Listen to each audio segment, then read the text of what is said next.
All right, so round one of the 2 rounds of severe weather this weekend is officially gone and out of here. We are all calm right now for majority of central Alabama, but it's the calm before the big storm. We have very significant severe weather heading our way this afternoon. So I'm gonna give you guys one more look at what we're expecting and how you can prepare for the absolute worst case scenario today.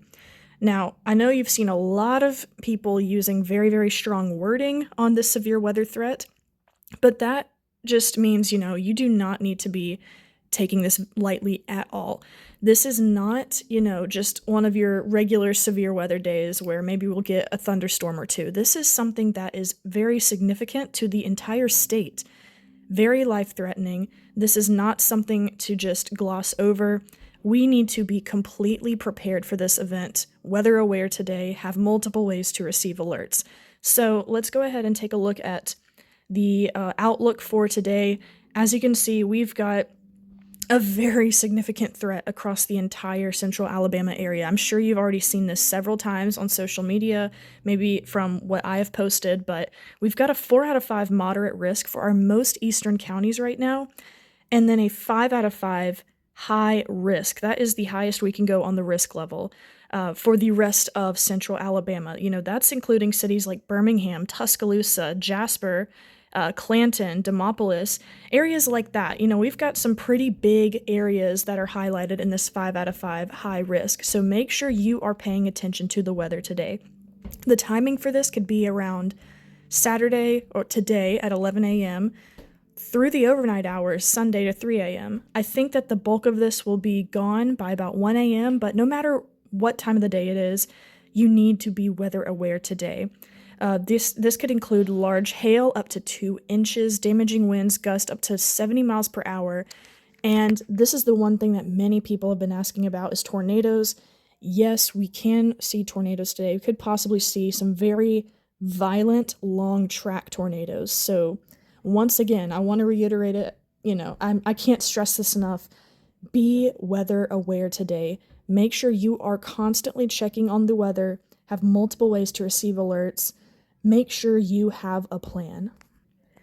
And another thing I want to mention very quickly before I get to, how you can really prepare for all of this, we do have a wind advisory in place right now through 1 a.m. Sunday, so this is going on before the storms even get here in just a few hours. So if you have any sort of outdoor furniture, plants, a trash can, anything like that you can possibly bring inside, you want to do that before the bulk of the storms get here because we've got some pretty windy conditions across the area, sustained winds up to 10 to 20 miles per hour, but also peak wind gusts expected up to 40 miles per hour. So before, stuff starts getting knocked over outside, you're going to want to bring that in before, the main event comes through this afternoon. So, of course, step one on how you need to prepare for these storms is know where your safe place is. So, I'm about to show you guys my safe place. This is where I would be going if a tornado warning was issued for this area. If you live in a mobile home, an apartment complex, anything like that, you need to seek your community shelters. You need to make sure you are looking ahead of time where your local community shelter is, and you need to head there today. I would honestly just stay there for the entire day, if that's possible. I wouldn't wait until a warning is issued. I would go ahead and head over there before these storms get here.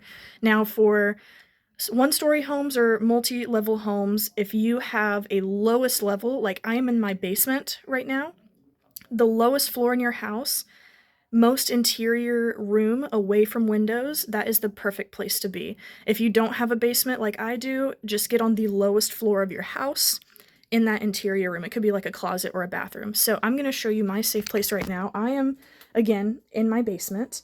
And this right here is an underground shelter that we actually have that can hold several people. So it's very, very convenient for severe weather. This is what it looks like on the inside. See, it's just an underground shelter here.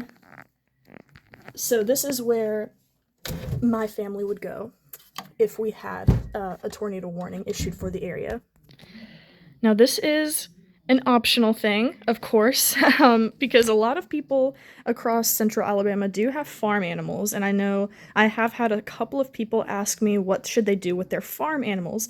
Now, for me personally, I've got 6 chickens outside right now, so I have built them this little indoor shelter. It's just a big pop-up tent. It's got a bunch of hay laid down. They've got a coop in here. They have a little bed of dirt right there, and this is where their food and water will go. So this is how I'm getting my outdoor animals prepared for the severe weather. Now, if you have bigger outdoor animals like horses, cows, anything like that, I would just make sure to keep them in the barn all day long. That's the best thing that you can do in this situation. But if you have smaller animals that are outside, like chickens or something like I have, build them a little tiny shelter like this just for the night. It doesn't have to be anything crazy like I did. I'm just not going to be here all day long, so I'm not going to be able to put them in here at the last minute. But even if it's just something like a easy little pop-up tent like this, just something to keep them inside away from that severe weather if you don't want them to, have the worst case scenario happen to them. And one last thing, or two things that I want to mention here before we head into this very, very active weather day. Make sure you have multiple ways to receive alerts. I've stressed this so many times, and I know you've probably heard this a bunch across all different platforms, but here are the ways that you can actually receive those alerts. Now, I want to point out, on this list, outdoor sirens is on here, but do not, and I repeat, please do not use this as your number one source of receiving warnings, because outdoor sirens are not reliable.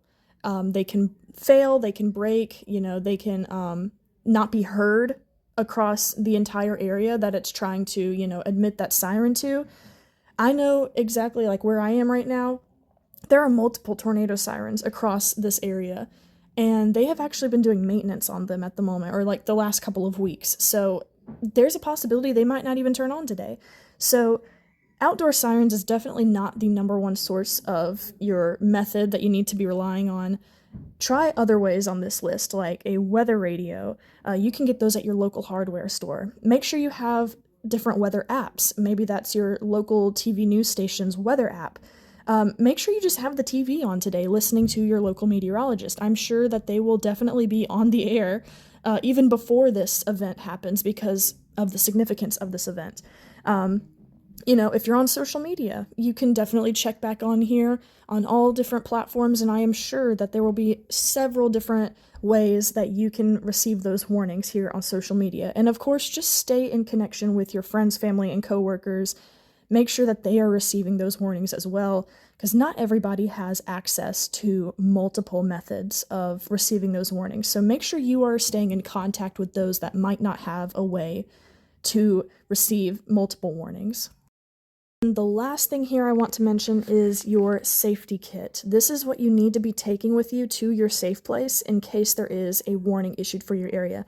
Now, this is what I am leaving my family behind. I will not be here at home. I will be down in Tuscaloosa storm chasing, so I will not be here to, help my family prepare. So I am leaving everything ahead of time to make sure that they've got everything that they need in case a warning is issued for where we live. And that is stuff like a first aid kit. The main things here is a first aid kit, a flashlight, extra batteries. Make sure you have some sort of battery-powered radio or your weather radio. Definitely keep a cell phone on you that is charged up completely. And make sure you have some sort of source of water, perishable foods, anything like that. This is planning for the absolute worst case scenario. I'm not saying that, you're going to be trapped for 3 days.